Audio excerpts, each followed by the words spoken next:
Hello and good day to everyone. In this video, we would like to introduce our product Cachew, a crispy snack that's based on cashew nuts that combines rich flavor and healthy ingredients. First and foremost, what is Cachew?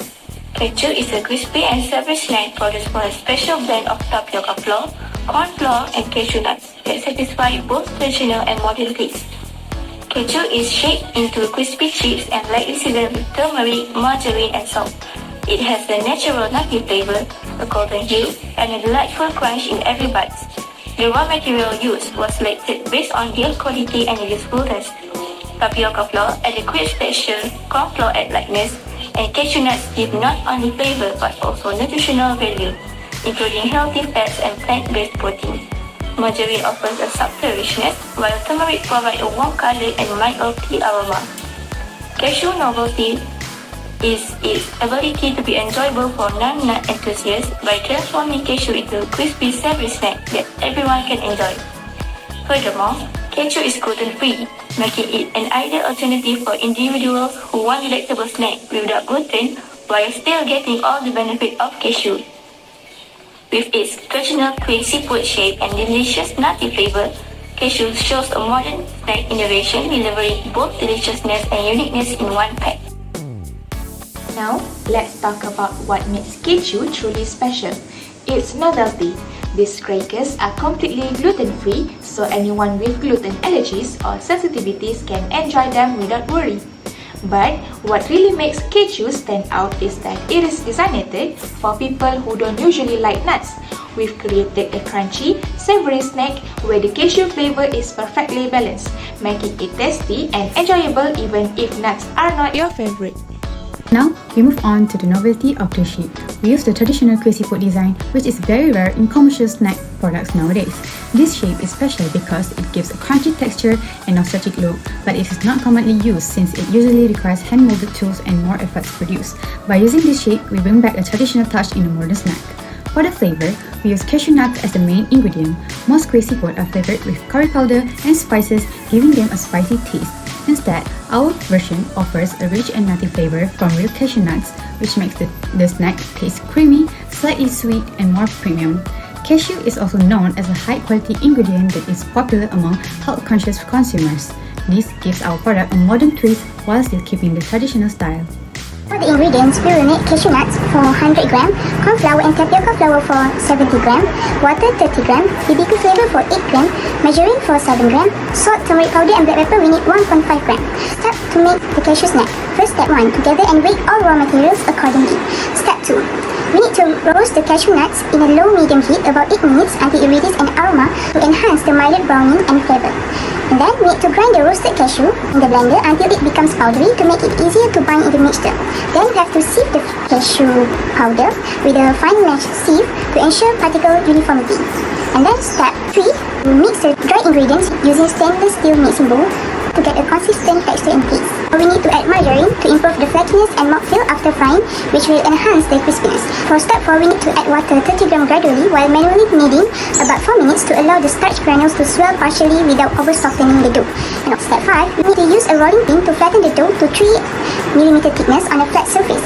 And then we shape with greasy foot mold or fork tines to ensure the even heat transfer during frying.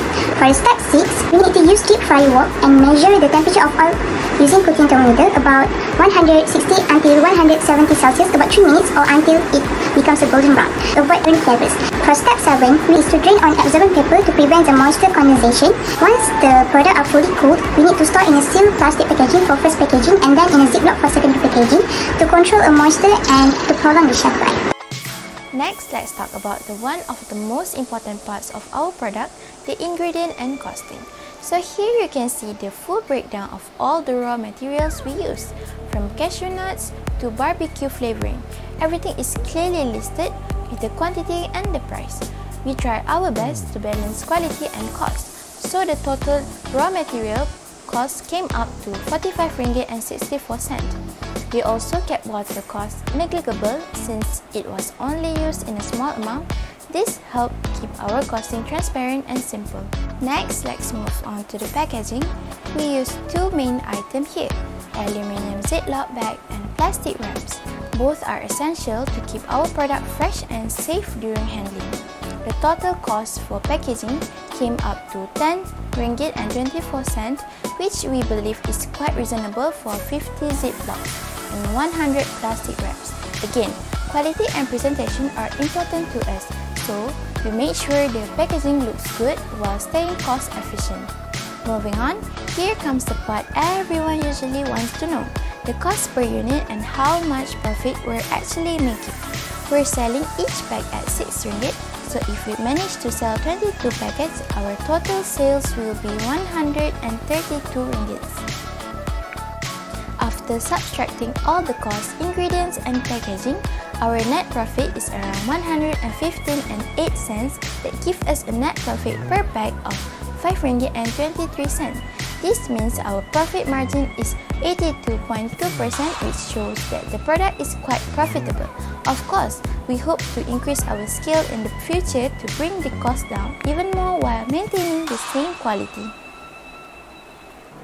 Next is the packaging and commercialization part. Our product uses two types of packaging, which is primary and secondary packaging. For primary packaging, we use sealed plastic packaging.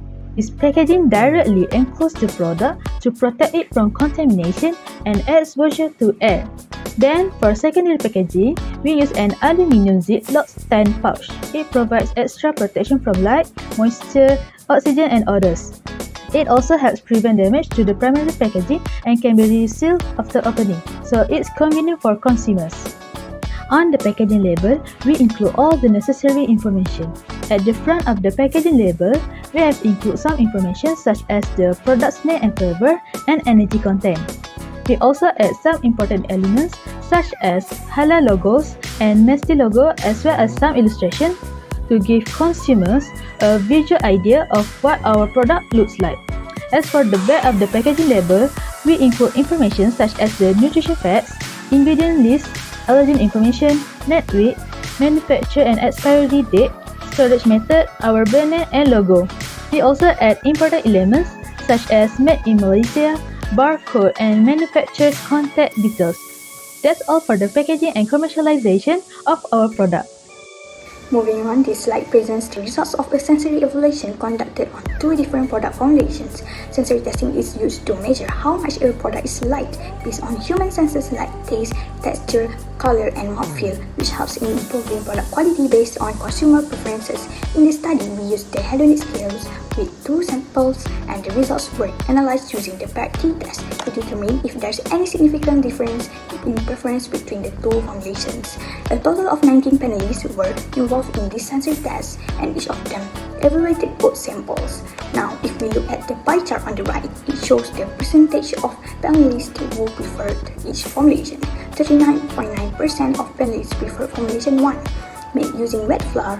60.1% preferred formulation 2, which contains a combination of tapioca flour and starch flour. This clearly indicates a higher preference for formulation 2. Next, let's look at the bar charts below. The top chart shows the panelists' average scores for formulation 1. It received moderate scores for taste, texture, and color, while chewiness and overall acceptability were slightly lower. The bottom chart shows formulation 2, which performed better overall, especially in crispiness and overall acceptability, suggesting stronger panelists' preference. After receiving all the scores, we used the PERT test to analyze whether the observed differences between these two formulations are statistically significant. This is a summary table for PERT test result that was conducted to compare the sensory attributes of two samples, including taste, texture, color, chewiness, crispiness, and overall acceptance. From the results, only the attribute crispiness shows a statistically significant difference with a p-value of 0.004, which is below 0.05. This means the change in crispiness between the two samples was noticeable and meaningful to the analyst. The other attributes such as taste, texture, color, chewiness, and overall acceptance had a value greater than 0.05, indicating that the difference were statistically significant. The conclusion of the crispiness showed a real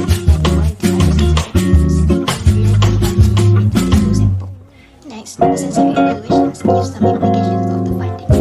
First, one product is significantly more liked. The sensory test results show that one product is significantly more favored by customers.